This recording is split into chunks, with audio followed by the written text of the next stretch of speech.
everyone, I'm Jeneva Rose. I'm the best-selling author of The Perfect Marriage and One of Us is Dead. And I'm here today to chat with Catherine Ryan Howard.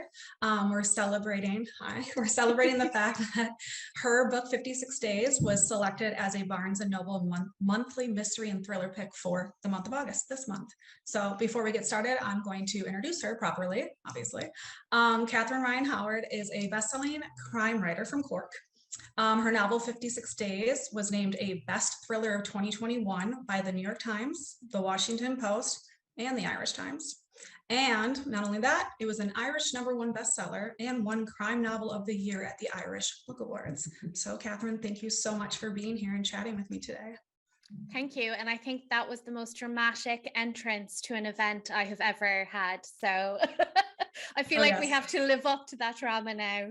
It was very dramatic. So, okay, we're going to live up to it though. Yeah. All right. So how this is going to work is we're going to have a discussion and we're going to go into author Q&A questions. And these were sent in prior. If you have questions, you can throw them in the Q&A chat and we will try to get to those as well. So first, congrats on 56 Days being selected as Barnes & Noble's monthly mystery pick for August. But for those that might not be familiar with it, can you tell us a little bit about 56 Days? Yeah, so 56 Days is about a couple, Kira and Oliver. That's Kira. A lot of American readers think it's Sierra, but it's Kira, who meet just a few days before the dreaded C word coronavirus comes to Irish shores. And we had a really, really strict and severe first lockdown, and we had all these rules. And one of the rules was you couldn't mix with anyone who didn't live with you. So you couldn't even meet your friend outside for a walk. You had to stay within the group of people who lived in your house. And so the advice to new couples was to either press pause or move in together. And so Kira and Oliver, after I think they know each other a couple of weeks, they move in together to get through this first lockdown. She sees it as a way to avoid the scrutiny of family and friends, but he sees it as a way to hide who and what he really is. Dum, dum, dum. Dum, dum, dum. That is quite the setup. So you obviously this takes place during the coronavirus pandemic. What did you find most difficult about writing 56 Days that takes place around a pandemic while going through the height of a pandemic yourself? Honestly, it was actually easy. It was easier than the other books because I was going stir crazy. I was living in a studio apartment that was about the size of 3 parking spaces. And it was the best bargain in Dublin. I had loved living there for so long, but I realized very quickly that was because I was never at home. And then when I was at home all the time for 10 weeks, I started losing my mind. So it was easy to write 56 Days because it was kind of therapy. I was living by myself, and due to the aforementioned rule, I couldn't see anyone. There was a lot of cocktails over Zoom and stuff like that. So it was kind of cathartic because I would go out. I lived in Dublin city centre. So I was seeing, it was I Am Legend without the weeds and the, zombies. It was just a totally different city, and I would go out and have my allocated walk for a couple of hours, and then I'd come back and I'd put what I'd seen into whatever chapter I was writing at the time. So, writing a book is not easy. I hate to use the word easy, but compared to my other novels, this actually, I wrote it pretty quickly, as people can probably guess, judging by how quick it came out. And it was kind of therapy for me. It kept me sane during that first lockdown. That is fascinating. I always wondered about people that lived alone, how difficult that was, because I had my husband and it was fine for a while until he annoyed me. So, but I am fascinated by other authors' writing processes. So I'm wondering what your writing process is like. I mean, I would love to pretend that I'm a total professional and I have all my, whatever together and it's all very organized. But really, I am a master procrastinator. So I always say that if I were to write a productivity guide, it would have to be called Don't Start Until It's Already Too Late, because that's when like I do the majority of my work, when the fear of writing something terrible is overtaken by the fear of not having time to write anything at all. So there's a lot of like not writing. There's a lot of watching stuff on Netflix I have already watched. And there's a lot of like feeling guilty and all this kind of thing. And then suddenly I will just go and I'll start work. So I do plot in advance, in the sense that I know the big things that are going to happen. And I get an Excel spreadsheet, which is very color coded, because if you're color coding, you can't be writing. So, you know, it's delaying the writing yet again. And then I start. And of course, things change as you move forward, but I need those kind of like major plot points as signposts, because like a novel can be anywhere from like 80,000 to 100,000 words. And if I thought I had to just sit down and blindly go 100,000 words into the story, I would just never start anything. So I need those like major beats plotted out in advance. Very nice. We are very, very similar. I too am a master at procrastinating, so I'm glad I'm not alone. What matters is we get there in the end. We make it very stressful for ourselves, but that's how we work. I think it's the pressure that makes us better writers. So, like, Exactly. I mean, my question was, what does a typical day look like for you as an author? But it doesn't sound like it's going to be typical every day. No, I mean, most days are like I should be writing, but I haven't yet. Like at the moment, my new novel just came out on Tuesday in the States and last week here in Ireland.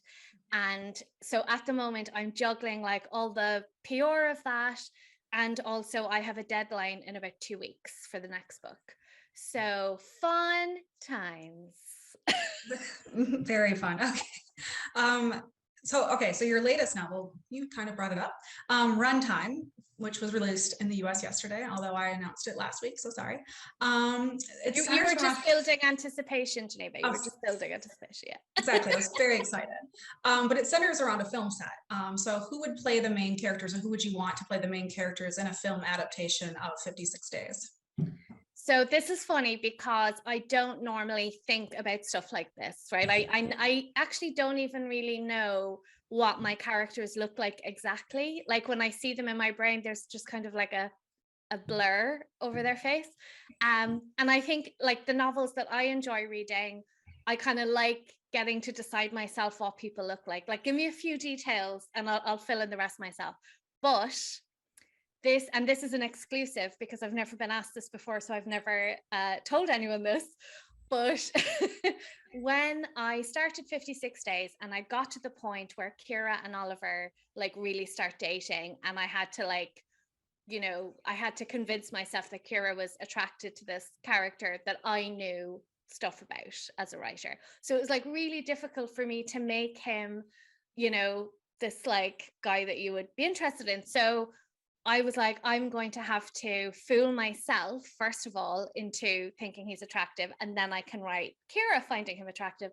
So I was like, who do I like to look at? And at the time, I was watching like The Haunting of Hill House, and Oliver Jackson Cohen is in that. And that's why Oliver is called Oliver, because it was him in my head that I was imagining. So that's who I would cast. I think he's probably a bit old, but old now anyway, to him 10 years ago.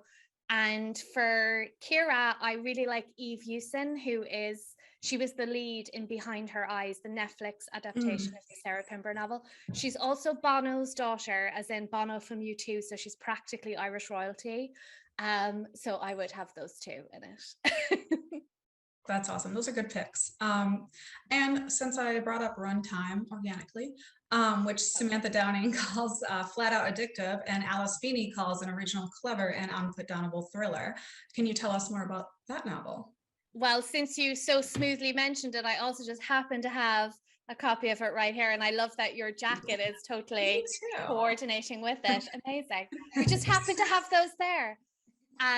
Yeah, so that came out yesterday. This is set on the set of a horror movie filming in Cork, the county in Ireland where I'm from, but this is in the countryside. So again, we have a very isolated setting, but this time we're not in the city, we're in the woods. And what happens in the script of the movie starts to happen on set. So the whole script for the movie is inside the novel itself as well. So it's kind of my fun book. I felt like after 56 days, I just couldn't have that kind of heavy seriousness again, because it takes you a few hours to read a book, but it takes me a year to write them. So I didn't want to be in that like really dark, heavy place again for a year. And I just wanted to have some fun. So this is like my popcorn thriller, I call it. Perfect. I mean, I love horror films, so I was all about it right away. So congratulations on runtime as well. And now we're going to move over to some of the questions that were asked prior from people attending. If you want to drop any questions in the chat or in the Q&A, please feel free. Someone did ask if there was going to be any spoilers. No spoilers, right? No, we won't do any spoilers. Yeah. No spoilers. Okay, so the first question that came in from Rachel T, she asked, were you already playing around with a similar idea of this book before the pandemic? So what happened is I was writing a different book, but I was doing the Catherine Ryan Howard method of writing a book, which was not writing it at all. And my deadline was like getting closer and closer. And it was about a shooting in a nightclub, and there was like international travel and all sorts of things.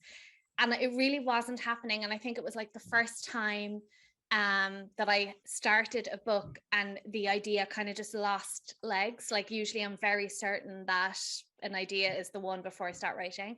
And then the pandemic happened and everyone was like, I can't work in these conditions. Like I can't create, I can't. And I was like, oh, I can't create. Like I can't possibly, leaving aside the fact that the idea was terrible. And then I heard it was on, I have a picture on my phone of my desk on the 17th of April 2020. And it's on my Instagram. It shows my computer and there's a Word document and it's titled Untitled Lockdown Novel. So just 2 to 3 weeks after it started in Ireland, I was writing this book because I heard the England's Deputy Chief Medical Officer say to new couples, essentially break up or shack up. That's not the word she used, but I maintain she should have. Much better slogan than what she said. Because that was the only way they could abide by the rules. And for years, I had this very, very vague idea of a couple who meet and fall in love, but all is not what it seems. And I knew what the truth was. And I knew that would be the end of the book, like the reveal. And I knew the book would begin with the meeting. And I had absolutely nothing to go in between those 2 points. And then I heard that and I was like, oh my God, that's it.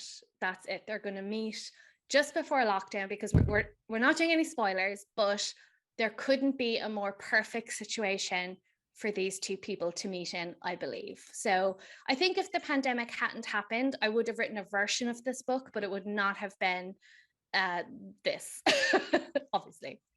I love that. I love that you can combine some ideas together. And I especially love because when this book released, I thought like, a lot of people were like COVID fatigue, but this was just such a brilliant play on it that it just worked and people just flocked to it, even though they were like, oh, I don't know if I want to read about COVID right now. Yeah. So and the thing is that people had very different experiences. Like in Ireland, because our reaction was so swift, like the leader of our country at the time was a medical doctor. And we immediately had an emergency response team and all this kind of stuff. So we didn't really get to the horrors that other countries did. And we'd be watching the news from New York and stuff like that. And that was a very, very different experience. So I'm not going to say to anyone, get over it, read this book. If you had an awful pandemic, I understand that you will never want to look at anything to do with it ever again. But what worked here for Irish readers in particular is that it's totally confined to those first few weeks. So it was a novelty then still. We were at home, we were all watching Tiger King, we were making banana bread. I was living on a diet of roseine chips, basically. And there was kind of a nostalgia for that time. So I think if I had set it later, and I think if anyone got sick or anything like that, it would have been, no one would have been interested in the book. So luckily I didn't. Yeah, exactly. I think, sticking to those first few weeks, I too watched Tiger King and drank my fair share of wine during that. So similar experiences. Kimberly D asks, yours was the first book I read that was set in quarantine times. How did you write and get the book published so fast? So a lot of people have this question, and it really makes me laugh because this book was written on exactly the same schedule as all my other books. Like there was no special speed up or anything like that. I write a book a year. I'm under contract to write a book a year. I normally deliver, as I already mentioned, around this time. So I started writing, and I write really quickly. So I started writing it in the middle of April, and I didn't tell my publishers what I was doing because I didn't think they'd let me do it. So when I had 20,000 words, I called them and I was like, surprise, I'm not writing that book that I said I was. I'm writing something set in lockdown. And I basically said, can I have like a go, no go for launch? Like, can I keep going, or do I have to throw this in the bin and start something else? And they read it and they were like, look, we don't know if people are going to want to read a lockdown thriller because we don't even know what lockdown is going to mean, like, you know, in a few months' time, but keep going. So I would have delivered the book sort of September, October-ish, which is when I normally do. And then as per usual, it was published in August. So there was no magic speed to this. It was just that my normal publishing schedule always works this way. It was just because this was about real events, people were able to see how quickly everything works. So Well, I love that they told you to keep going because otherwise we wouldn't have it. So yeah, good job. I like both of us. I think my publishers and me, we can pretend now that we knew exactly what we were doing and we were geniuses and we just like knew this book was going to be a success. But honestly, I think we were all just like, no one's going to be mad if her 2020 book is not a good one. Exactly. We never know in this industry. So Yeah. I'm glad that people did flock to it. The next question is, well, this one you kind of did answer, but there's 3 questions in here. So this is from Aaron M. And Aaron asks, how much time did you spend researching this book or on research for it? I abhor research. I think it's hard enough to write a book without having to research things as well. And I also think that crime and thrillers have absolutely no obligation to facts, because if they did, and I've told this joke 100 times, but I will do it 101 times, there would be 300 pages in the middle where someone is just waiting to get back forensics results. Like we can't be factual. Our job is to convince people that we are telling the truth and not to actually have hard facts in there. So with this, there wasn't really, unfortunately, like I was living the experience except for the murdery bit. So I didn't need to do much research. Like my research was going out and looking at Dublin City and cleaning my groceries and all that kind of thing. There are 2 Irish police detectives in there that everyone loves.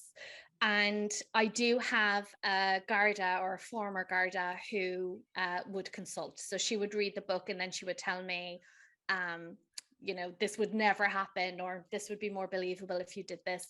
And we won't have any spoilers, but the scene where you first meet the 2 detectives, she told me about that. She gave me that idea because she said that had really happened to colleagues of hers. So we'll just leave it there. All right. And if then you've read this scene, you know what I mean, but I won't say anything. no spoilers in the comments either. Yeah. Okay.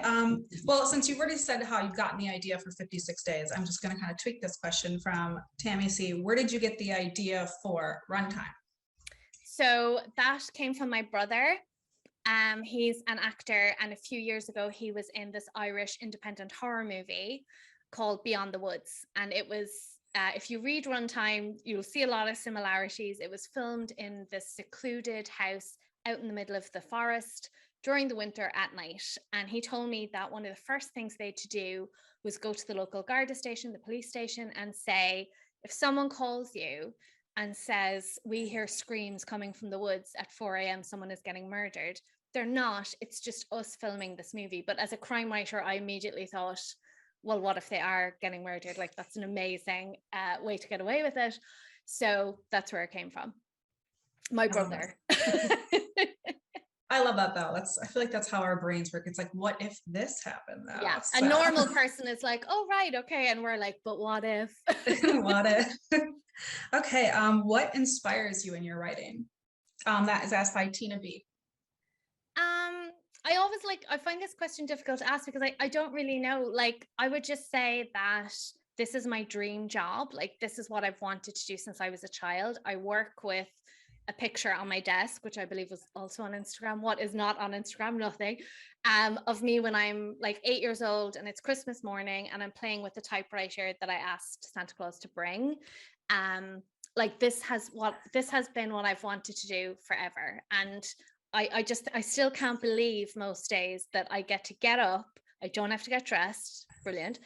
Make coffee and go to the desk and I get to sit there and make stuff up. And that's my job. Like, I just think I'm so lucky. So I'm not sure like I'm inspired by anything in particular, but that's what drives me, like, is that I just absolutely love this. I love the genre. I'm a reader first and foremost. And this is what I dreamed of doing. It's the evening here. I'm obviously like the caffeine is draining out of my body. I'm falling off my words now.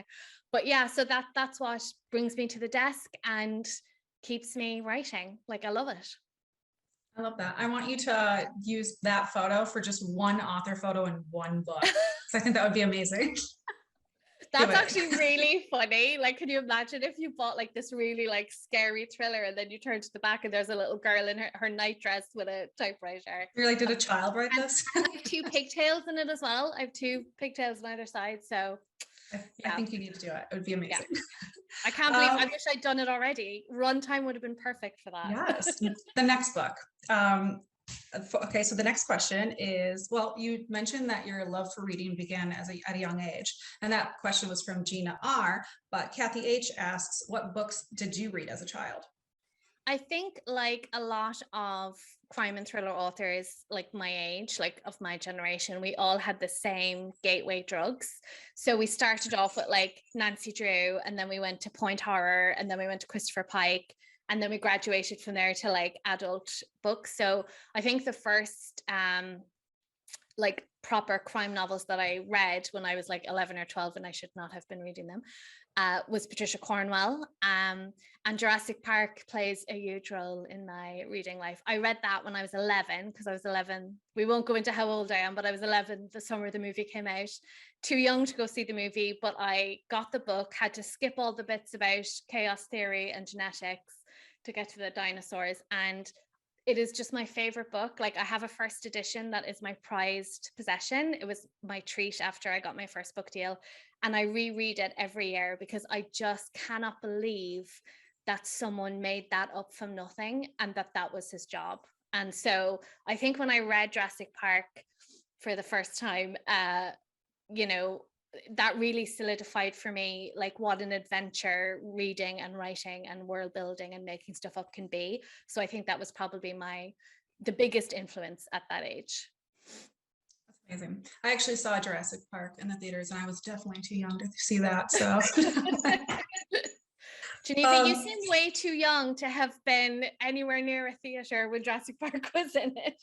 I was also watching horror films at like 3, so that's why I'm weird. I mean, it was a different time. I would like my parents, they didn't even know I was doing it, but I used to watch, I don't know why, because I was in Ireland, but like I used to watch all your like American made for TV movies about like the Menendez brothers and like Diane Downs and all these like horrible crimes, and God only knows I was probably like 10 or 11.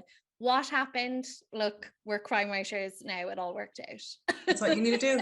Just have your kids watch horror films and they'll become writers.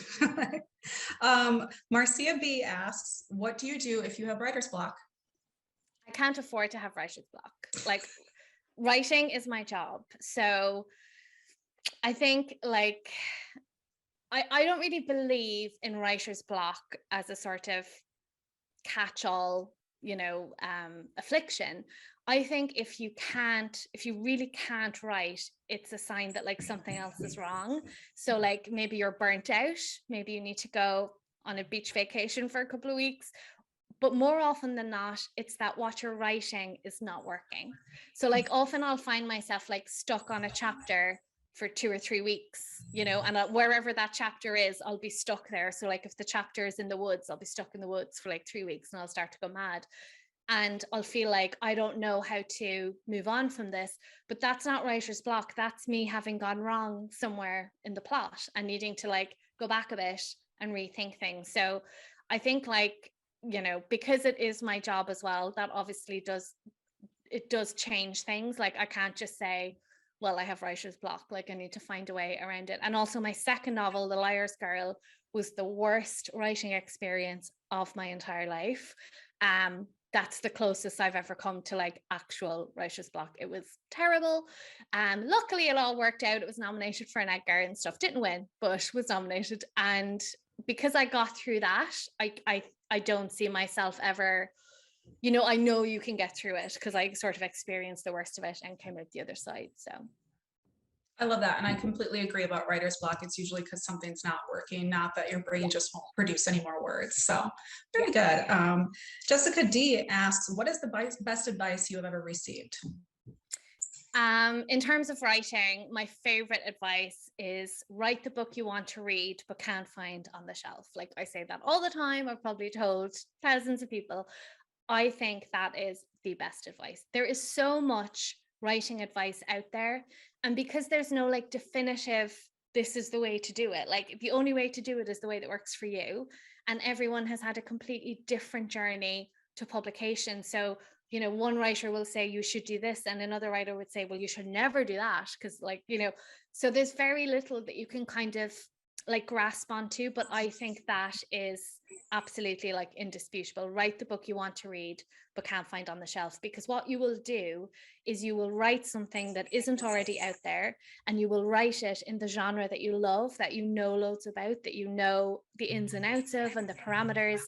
But if you're also looking to create something that isn't already out there, you'll create something new as well. So I just think it's ironclad, it's golden, that advice. And I think you definitely took your advice with 56 days, because that was definitely not on the shelf. So very good. That one definitely was not on the shelf. Yeah, without a doubt. I love that. Carla D asks, what do you love most about the world of mystery and suspense and darkness? Well, I'm often asked like, why this genre? And it's because it's the genre that I love and have always read. And I suppose like, why do I love it as a reader? To me, it's less about the darkness and the, abhorrent behavior or whatever. To me, what this genre has over all the others is the puzzle. Like you just will have something, an intricate plot with a mystery at its heart, that holds things from you, that gives you little clues, and then hopefully has like a nice satisfying reveal at the end that feels both utterly shocking and totally inevitable. And I think that's what I love, because I read all sorts of crime and thrillers. I read about horrible serial killers, but I also read about kind of things like Runtime, where there isn't a really dark theme, but there is some sort of weirdness going on, and as you read to find out what it is. So to me, it's the puzzle. That's what I love the most. It's always fun fooling people. So I agree. Yeah.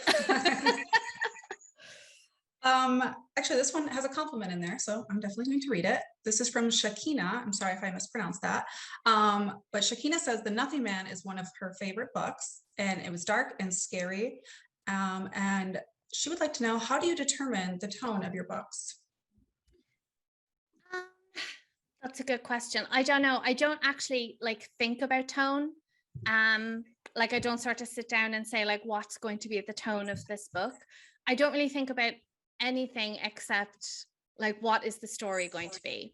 And for me, story and characters are they're just threaded together. Like you can't separate them, because like if you think of the plot first, then you need to find someone who suits those things happening to them. And if you think of the character first, then what's the worst thing that could happen to them specifically? So I don't really sit down and think about those things. For me, it's the idea and what's the best way to tell this story, and then that kind of defines the tone itself. Like Runtime is a lot more fun, there's a lot of humor in it, and that's because it's not about someone with, you know, a horrible secret in their childhood, a la 56 Days. It's not about a serial killer. It's just more of a mystery, I think. Okay, and I'm actually going to pull this question from Sandra, because I actually had a similar comment or question.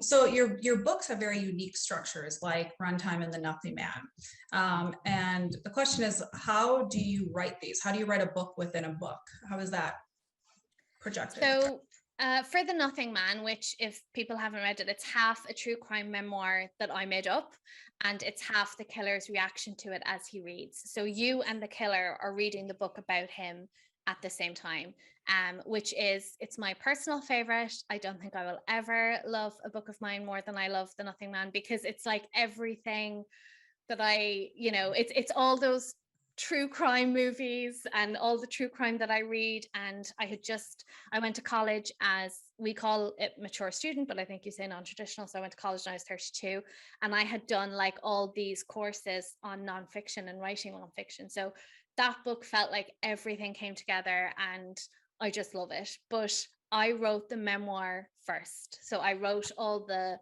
fake true crime bit first. And then I went back and I interspersed Jim, who's the Nothing Man. That's not a spoiler, that's on the back of the book. Jim reading the pieces. And the thing about that as well is, like, you have to remember that I don't write, as I'm sure you don't, Geneva, a book once. Like, there's multiple drafts. And so the complexity and the way everything fits together at the end in the book on the shelf, that's not how it came out. You know, like, you have to build that in over drafts. So I wrote the memoir and then I wrote Jim's bits, but then I had to go back and rewrite the entire book so that all fit together. It's very impressive. That's very difficult to pull off. So you're brilliant. You're brilliant. Thank you. You can interview me anytime. I just give compliments and then they invite me back. Let's see. Another question here is from, actually I already asked that one. Oh, from Lainey E. Do you have a process? You kind of just spoke about it with The Nothing Man, but where you map out multiple stories and timelines and successfully connect them together? I guess for like Runtime, how did you do that with the script and the story? Well, similarly with Runtime, I wrote the script first, like I knew what the movie was going to be, and then I wrote the book around it, essentially. But the way I keep track of everything is my beloved Excel spreadsheet. So like, again, there's probably one on Instagram from Rewind, which is probably the most complicated book I ever wrote rather. And that Excel spreadsheet was just like colors and sections and craziness. And that's how I keep track. Just again, like, it's something that happens in the process. Like, you don't have to remember everything when you're writing the first draft. You just have to make sure that it all makes sense at the other end. So Excel spreadsheets is the short answer. I'm gonna have to use that idea. I'm gonna be visiting that post and stealing it. So thank you. From Cheryl C asked, do you enjoy drawing up your protagonist or your bad guy or girl more? That's a good question.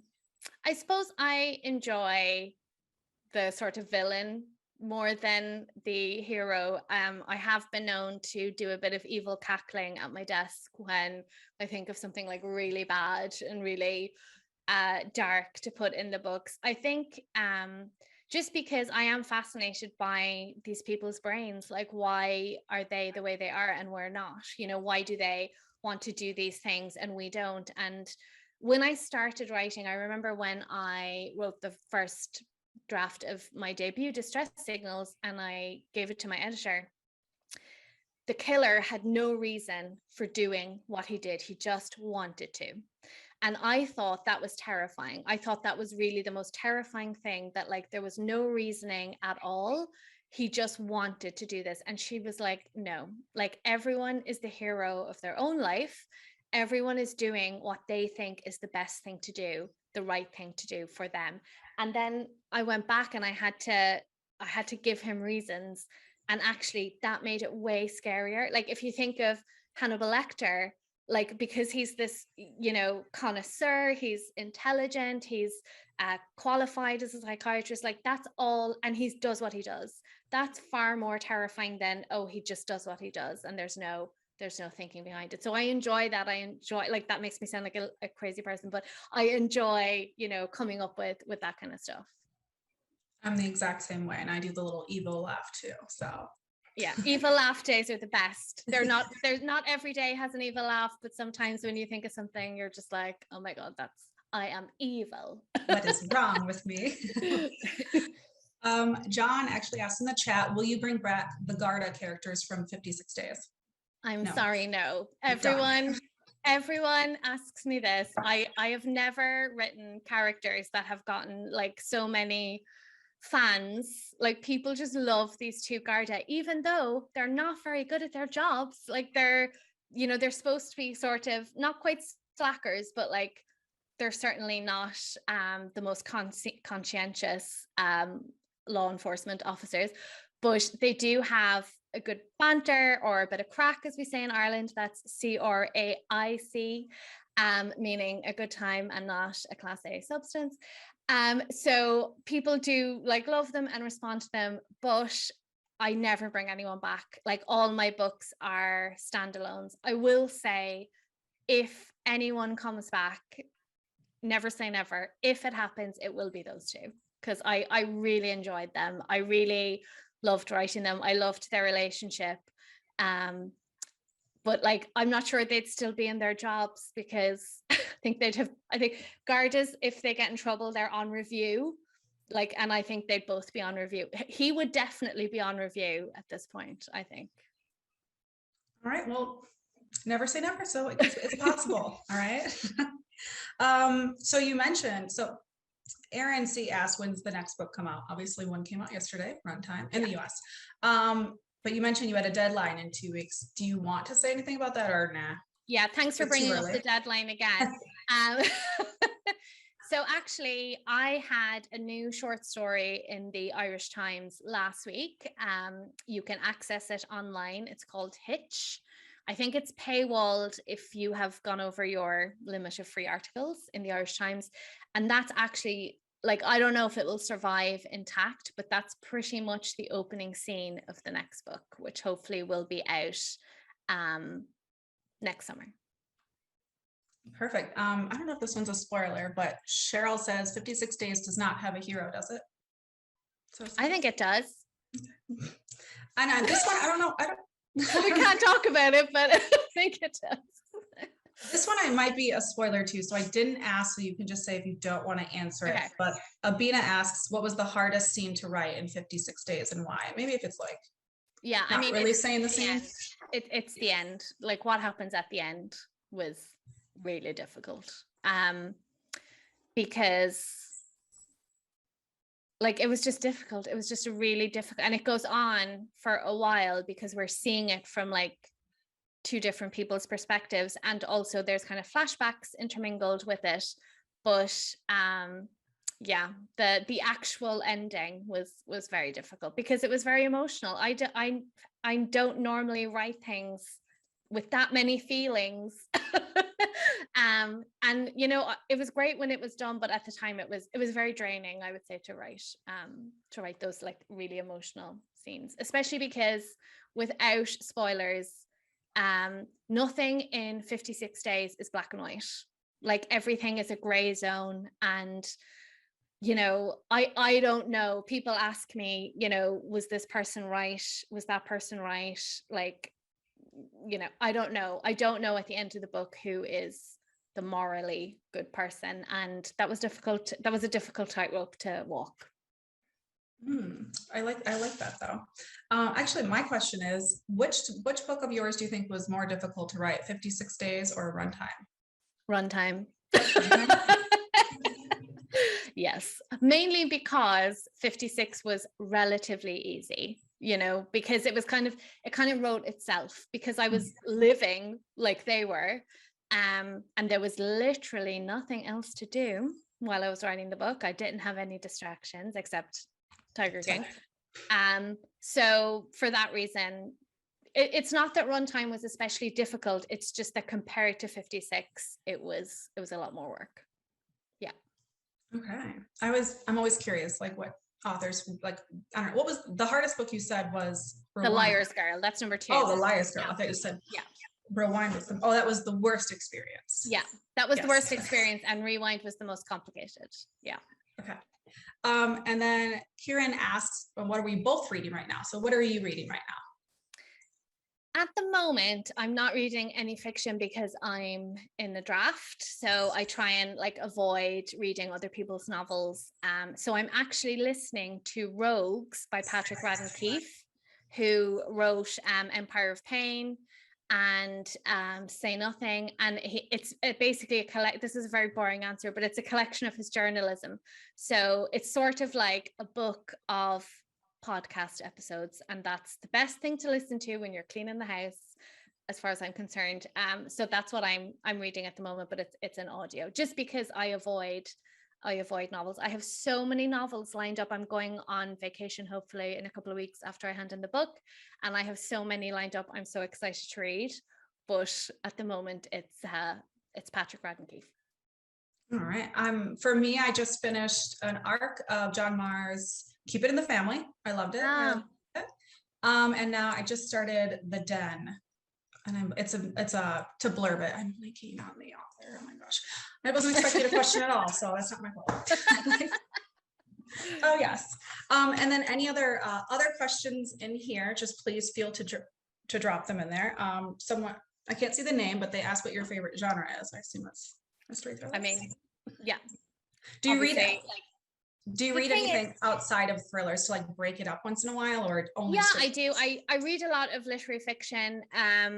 I've been reading Emily Henry, who I absolutely adore because of all the insider publishing stuff. I absolutely love all that. I'm very much into NASA, so I read a lot of like space books and things like that. I'm also obsessed with tech companies run by idiots that fail. That is a very niche genre, but I love that too. So I read quite widely. I wouldn't read any sort of fantasy or sci-fi. Like that's kind of the only thing I sort of don't like. It sounds funny, but made up things. Like I like sort of realistic fiction. So yeah, I do. But obviously crime and thriller. And like in Ireland, we don't have like all the subgenres that you do. Like we just say crime and thriller, and that covers everything. So when I say that, I mean everything from like serial killers to cozy mysteries to procedurals, like all of that. Yeah, and true crime as well. I feel like you're like the Irish version of me. Every answer you've given, I was like, that's what I would say. I mean, my assistant books. I can't see the name, but they asked, do you have any friends in the Irish writing community? We're all friends. Like we all know each other. This is such a small country. I have my launch for Runtime tomorrow night, and I'm sure there will be other Irish writers there. So like ones you might know that I know are Liz Nugent, Jane Casey, Dervin McTiernan. I kind of know her. Like we all meet like at festivals and events and stuff like that, and it's such a small place. We're all friends. I think even like in America, the writing community is very, very small too. So, and it's such a weird job that like you have to have, friends who do it. Yeah. To survive it. Yeah. Actually, I think this was a question that was in here and I forgot to ask it, but do you ever need to change direction within your storyline because you like to plot, do you ever have to change direction out of those plot points? Not massively, because I'm only plotting the big things. So like all the stuff in between those points changes, but like the big things, the things that I thought were the first ideas in my head, they usually stay the same. That's very nice. So that doesn't always work for me. I'm not seeing any of these names now, but it says from C. What suggestions do you have for budding writers that are looking to improve their own writing? To improve their own writing, I think the very easy answer is write. Like when I was aspiring and I was reading all the books and going to all the workshops and, stalking all the writers, I thought like that's what I needed to do. I thought I needed information. I thought I needed to read books about plotting. I thought I needed to read other books to see how well they were plotted, which you absolutely do. You do need to read. That's the number one thing.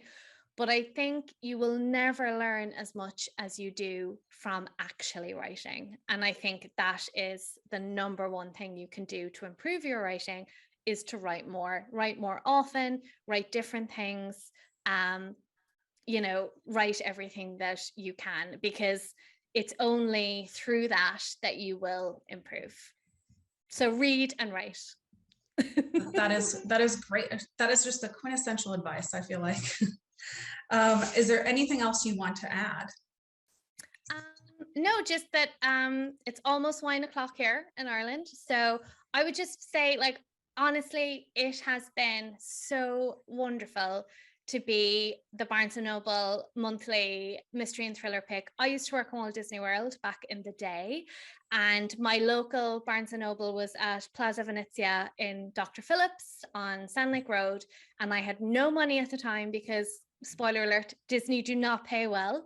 And on my day off, I would take what little disposable income I had, and I would go to that Barnes & Noble, because in Ireland we did not have like bookstores that big, and I would like waste away many a happy hour, choosing a book. And when my first book came out, I went back on a visit and I randomly found one copy way down the back of the shop that I think was there by accident. And I was so excited about that. So just imagine me now, 56 days in every Barnes & Noble across the country, and to see all the fantastic readers posting about it and tagging me and, hopefully discovering my work. It has really just been a dream. So I just want to thank Barnes & Noble. I want to thank you, Jeneva, for the great questions and the compliments. And I especially want to thank all the readers who are here with us tonight, or today. Today, where you are. Well, thank you. And that's extremely inspiring. But I do want to mention at the end that if you ordered Runtime or 56 days, they will arrive in 8 to 10 business days. And our 56 days is a Barnes & Noble mystery pick for the month of August. So go to your Barnes & Noble store and pick it up, because you have to. So we will come and find you if you don't buy it. Yes. All right. Well, thank you all. Thank everyone for joining. Thank you, Catherine, for being here and allowing me to chat with you and procrastinate my writing. I appreciate it. Thank you so much, everyone. Bye-bye. Thank you. Bye.